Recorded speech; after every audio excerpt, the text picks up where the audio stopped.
आज एक कहानी के जरिए अपनी बात की शुरुआत करता हूं। एक बार सरकार ने, एक राजनीतिक पार्टी ने ये वादा किया कि अगर आप मुझे चुनाव जिता देंगे तो ये जो हाईवे इस राज्य से गुजरती है उसे हम 2 से 3 लेन का बना देंगे। उसके बाद सरकार जीत गई, मतलब वो पार्टी चुनाव जीत गई, सरकार बन गई। लेकिन समय बीतते बीतते 5 साल गुजरने वाले थे, चुनाव फिर से सर पर था।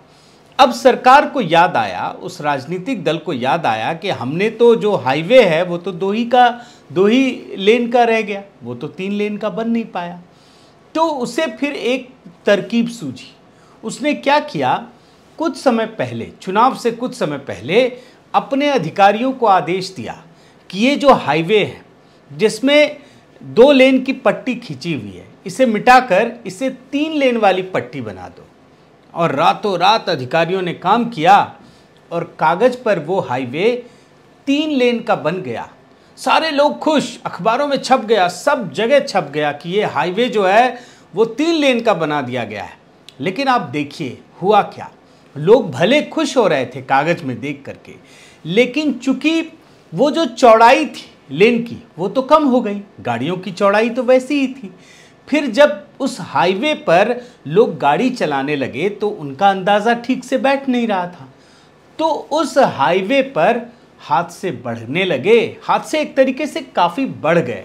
जानते हैं दोस्तों, यही कहानी इस समय राजस्थान में दोहराई जा रही है। और कैसे, मैं आपको उसकी एक झलक दिखला देता हूँ। क्योंकि आपको क्या ये बात पता है कि इस समय राजस्थान में हाहाकार मचा हुआ है, यहाँ पर बीमार होना सख्त मना है। राजस्थान के डॉक्टरों की हड़ताल से हजारों लोग, एक भी डॉक्टर बचे हुए नहीं हैं, उनकी वजह से पूरी व्यवस्था वेंटिलेटर पर है। और स्थिति ये है दोस्तों कि इस हड़ताल की वजह से अब लोगों की जान भी जा रही है। और ये सब कुछ हो रहा है राइट टू हेल्थ बिल की वजह से। अभी जो कहानी सुनाई उसे ध्यान में रखिएगा।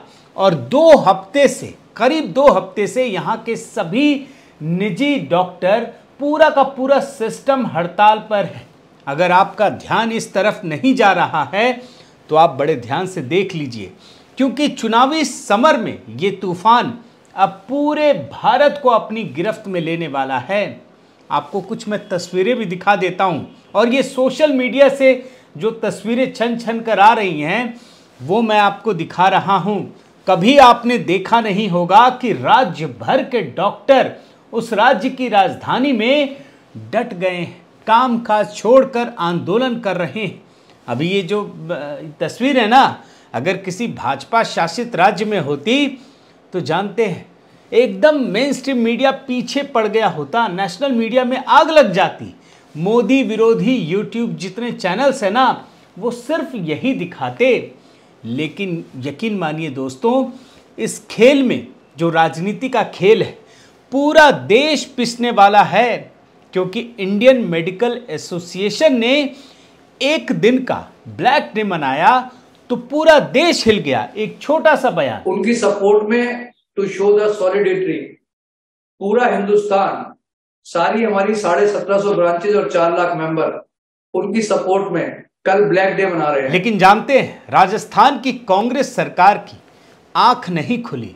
राजस्थान के स्वास्थ्य मंत्री प्रसादी लाल मीणा ने कह दिया है कि किसी भी कीमत पर यह बिल वापस नहीं होगा। सुन लीजिए, करे आंदोलन, अपना अस्पताल बंद करे। डॉक्टरों की हड़ताल से पूरी तरह से बेपरवाह है। ये काम करे या नहीं करे इनकी मर्जी के ऊपर है। इशारों ही इशारों में धमकी भी दे रहे हैं, उनको निश्चित रूप से नुकसान होगा। जबकि मुख्यमंत्री साहब को तो इतना भी पता नहीं है कि इनको क्या गलतफहमी हो गई है। सुन लीजिए, पता नहीं क्या गलतफहमी हुई है। लेकिन डॉक्टरों से सुनिए तो एक अलग ही कहानी सामने आती है। ये बिल एक तरह का इतना ड्रैकोनियन बिल है कि कभी भी डॉक्टरों को चैन से काम करने की इजाजत नहीं देगा। ये डॉक्टर कई दिनों से जो हड़ताल पर है, अपना रोना रो रहे हैं। नेता खुद विधानसभा में बोल दिया कि डॉक्टर कसाई है। और आखिर में उस बात का भी खुलासा कर देते हैं जिसकी वजह से ये स्थिति पैदा हुई। नेता अपनी विफलता से हटाने के लिए सब कुछ डॉक्टरों पे लाद रहे हैं। साथियों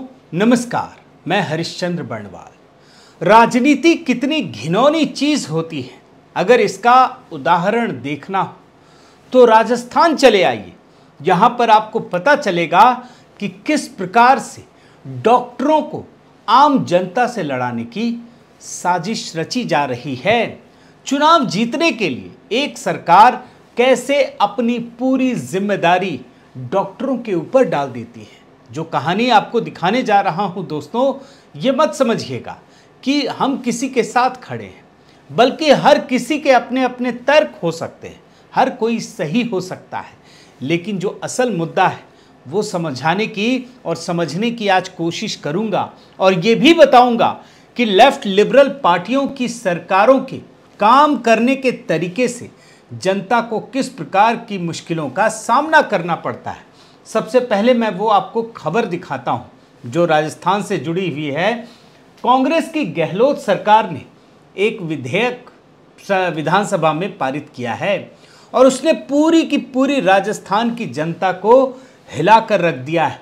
इस विधेयक का नाम है राइट टू हेल्थ बिल, जिसे पारित किया गया है।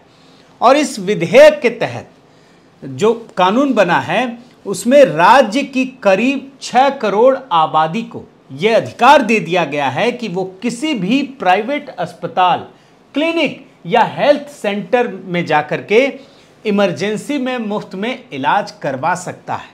कोई भी डॉक्टर मना नहीं कर सकता है।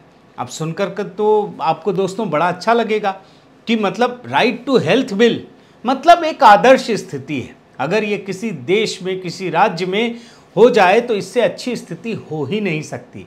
इस बिल में क्या है ये आप समझिए।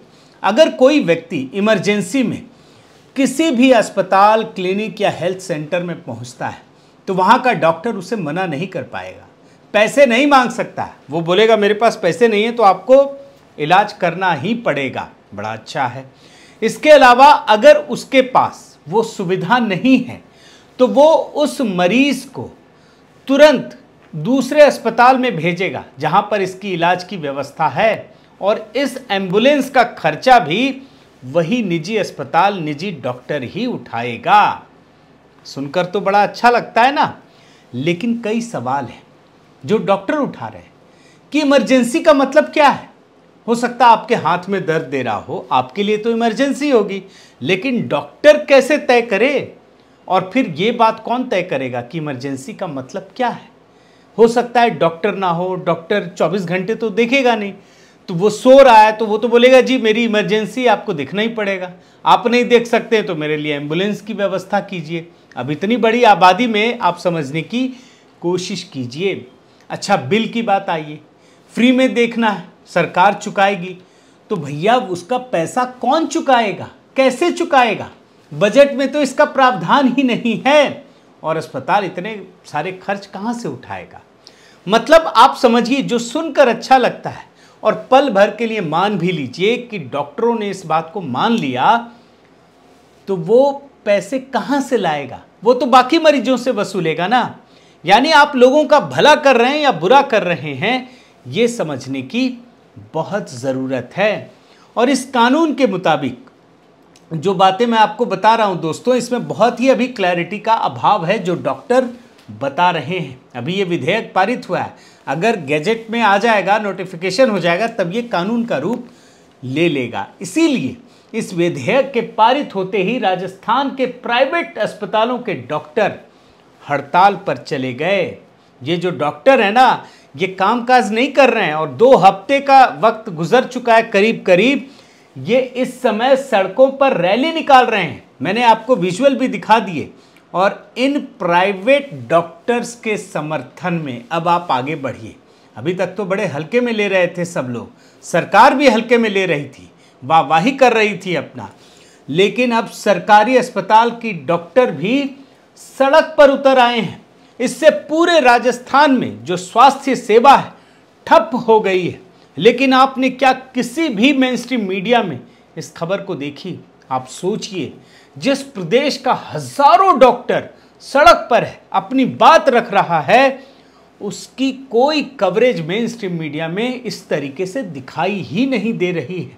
और जिस तरीके से राजस्थान में स्वास्थ्य सेवा ठप हो गई है, वहां पर इलाज के अभाव में 3 साल के मासूम की मौत की ऐसी खबर आई कि आपका दिल दहल जाए। लेकिन ठहरिए, ये जो खबर आप देख रहे हैं, मार्मिक खबर, इससे भी बड़ी खबर है, क्योंकि आने वाले दिन कितने संकट भरे हो सकते हैं ये समझने की कोशिश कीजिए। राजस्थान के इन डॉक्टरों के समर्थन में दूसरे राज्य के मेडिकल एसोसिएशन भी उतर आए हैं। पंजाब मेडिकल एसोसिएशन ने गहलोत सरकार के इस विधेयक की कड़ी आलोचना की है। और सिर्फ पंजाब ही नहीं, बल्कि अब तो इंडियन मेडिकल एसोसिएशन ने भी मोर्चा थाम लिया है और कहा है कि गहलोत सरकार ने पिछले 5 वर्षों में सरकारी अस्पतालों की संख्या और गुणवत्ता बढ़ाने पर कोई काम नहीं किया और अब सारा बोझ निजी अस्पतालों पर डाल दिया है। और ये जानते हैं दोस्तों कि गहलोत सरकार की ये वो हकीकत है जिसे लेकर वो चुनाव में जाना नहीं चाहती है। कुछ ही महीनों में राजस्थान में चुनाव होने वाले हैं और इसी साल होने वाले हैं, ये भी याद रखिए।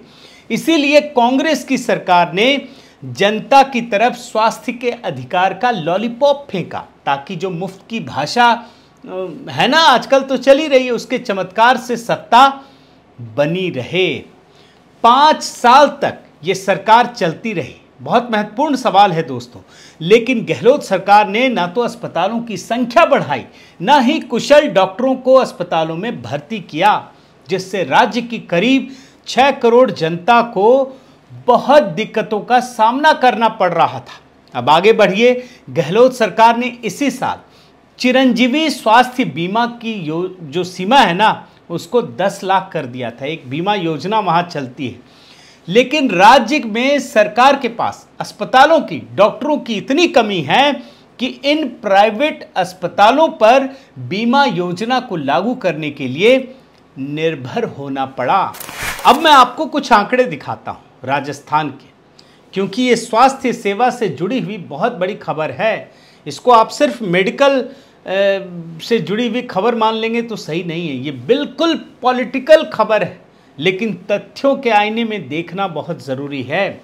नीति आयोग की जो ताज़ा रिपोर्ट है उसके अनुसार देश के 19 बड़े राज्यों की स्वास्थ्य सेवाओं की सूची में राजस्थान 16वें स्थान पर है। कितनी खराब स्थिति है आप देखिए। और जो समाचार पत्रों की ग्राउंड रिपोर्ट है वो भी नीति आयोग की ताज़ा रिपोर्ट को सही साबित करती है। अब देखिए, राजस्थान के एक प्राथमिक केंद्र के हवाले में 33,000 लोगों का इलाज, ये रिपोर्ट देखिए, 33,000 लोगों का इलाज सिर्फ एक प्राथमिक केंद्र में।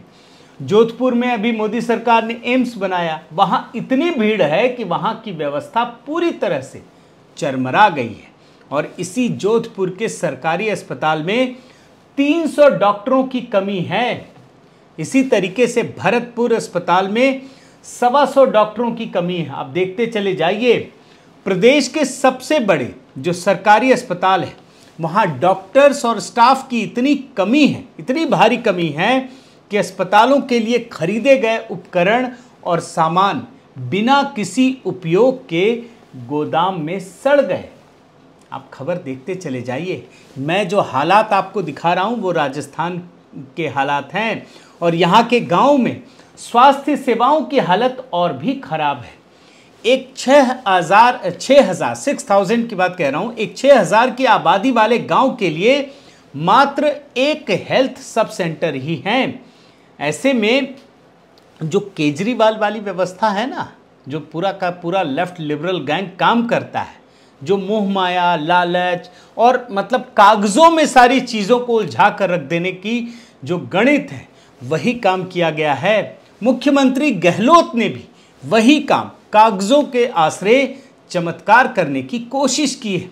सिर्फ एक कानून बनाकर ये बता दिया गया कि हमने तो जी सबको स्वास्थ्य बीमा दे दिया है, और ये भी ऐलान कर दिया कि राज्य की 90% आबादी को स्वास्थ्य बीमा दिया जा चुका है। अब सरकार तो ये दावा कर रही है कि उन्होंने राज्य की अधिकतर जनता को स्वास्थ्य बीमा दे दिया, लेकिन ऐसे बीमा का क्या फायदा जब राज्य में जो इंफ्रास्ट्रक्चर है वो तो है ही नहीं आपके पास। कहीं अस्पताल नहीं है, अस्पताल है तो डॉक्टर नहीं है, डॉक्टर हैं तो वो संसाधन नहीं है, ना वहाँ इलाज की व्यवस्था है, ना सर्जरी की व्यवस्था है। ऐसे में प्राइवेट अस्पतालों को लुटेरा बताकर, उन्हें अपराध बोध से ग्रसित कर, उनके ऊपर गहलोत सरकार ने अपनी जिम्मेदारी डाल दी है। और दोस्तों एक बात याद रखिएगा, ये जो पूरा लेफ्ट लिबरल इकोसिस्टम है ना, इसके डीएनए में एक बड़ा विशेष गुण होता है, वो खुद सुधार नहीं करते बल्कि दूसरों को गाली देते हैं, सिस्टम को गाली देते हैं ताकि जनता में हीरो बन सके।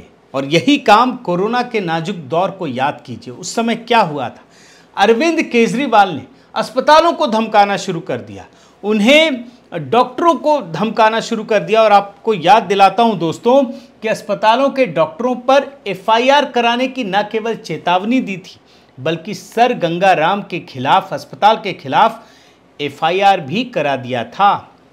यानी राजस्थान हो या दिल्ली या इस तरह के दूसरे प्रदेश, यहां पर एक बड़ी विचित्र स्थिति है। वो कर्ज लेकर घी पीना चाहते हैं, लोगों को लोभ लालच और फ्री की रेवड़ी में फंसाना चाहते हैं। ये सरकारें ये नहीं सोचती हैं कि जो काम आज हम कर रहे हैं उसका खामियाजा इन्हीं जनता को बाद में भुगतना पड़ेगा। और इसका उदाहरण आपको अगर देखना हो तो दूर नहीं जाना है, पाकिस्तान चले जाइए। यहाँ की स्थिति आज क्या है, यहाँ कर्ज लेकर घी पीते पीते सरकारों ने जनता को आटे के लिए, तेल के लिए मोहताज कर दिया है। साथियों, इस कहानी में दो बातें समझना बहुत ज़रूरी है। सरकारों के लिए या किसी भी पार्टी के लिए चुनाव जीतने के लिए वो जिस तरह के हथकंडे अपनाते हैं वो बड़ा खतरनाक है। वो अपनी कमियों को, अपनी जिम्मेदारियों को दूसरे पर डालने की कोशिश करते हैं, अपने को पाक साफ दिखाने के लिए दूसरे को विलेन बना देते हैं। और ये एक बहुत बड़ी कमी है, खुद को नहीं सुधारते हैं। और आज इस केस में यही दिखता है। और दूसरी महत्वपूर्ण बात, जैसे एक परिवार होता है वैसे ही ये देश भी एक परिवार है। जैसे परिवार में हम एक दूसरे को समझते हैं, वैसे ही देश में भी लोगों को एक दूसरे को समझना चाहिए। एक दूसरे से नफरत करके कुछ नहीं मिलेगा। और इसके अलावा अगर हम कुछ सुविधा पाना चाहते हैं तो वो मुफ्त में नहीं मिल सकता, उसके लिए हमें परिश्रम करना ही पड़ेगा। वरना आपदा के समय जब हमारे हालात को बाहर वाले देखेंगे ना, तो वो तो मदद करने से भी इनकार कर देंगे। आप पाकिस्तान की हालत देखिए ना, आज जब वो भीख मांग रहे हैं तो बाहर वाले मदद नहीं कर रहे हैं, क्योंकि उनको पता चल गया है कि आपने तो सब लुटा दिया जी। तो यही वो परिस्थिति है जिसमें हर किसी को ये ध्यान करना चाहिए कि हम जिस तरह के परिवेश में जी रहे हैं, कोई हमें भटका तो नहीं रहा है, कोई हमारे भविष्य के साथ तो खिलवाड़ नहीं कर रहा है। हो सकता आज हम उस लोभ लालच में फंसकर उस व्यवस्था में शामिल हो जाएं, लेकिन यकीन मानिए आने वाली पीढ़ियों को इसका हिसाब देना ही पड़ेगा। बहुत बहुत धन्यवाद। आपसे निवेदन है साथियों कि आप मेरे इस चैनल को ज़रूर सब्सक्राइब कीजिए, लाइक कीजिए, शेयर कीजिए, कमेंट कीजिए और इस बेल आइकन को प्रेस करना मत भूलिएगा। नमस्कार।